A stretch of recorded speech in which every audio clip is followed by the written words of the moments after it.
ভেঙে যাওয়া মানেই জীবন শেষ হয়ে যাওয়া নয়, ভেঙে যাওয়া মানেই তো আরো একটি সুযোগ রবকে চেনার, চারপাশের মানুষগুলোকে চেনার যারা আপনাকে ভেঙে দিয়েছে।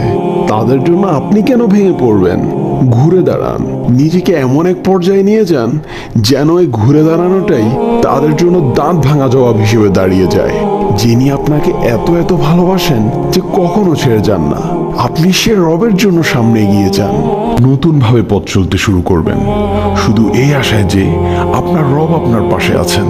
আপনি যদি আপনার রবকে স্মরণ করেন তাহলে তিনিও আপনাকে স্মরণ করবেন, কোনো সন্দেহ নেই এতে। তাই কোনো সংকোচ ছাড়াই আল্লাহর উপর তাওয়াক্কুল করে এগিয়ে যাওয়া আপনার জন্য কল্যাণকর। ভাঙা হৃদয়কে জোড়া লাগানোর জন্য আল্লাহই যথেষ্ট।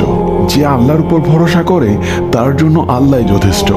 হে আমার রব, আমার এই ভাঙা হৃদয়টি সবসময় আপনাকেই খুঁজে বেড়ায়, শুধু আপনার দয়ার আশায়।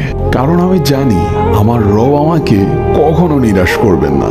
আল্লাহ আমাদের সকলকে রবের ফায়সালার উপর সন্তুষ্ট থাকার তৌফিক দান করুন।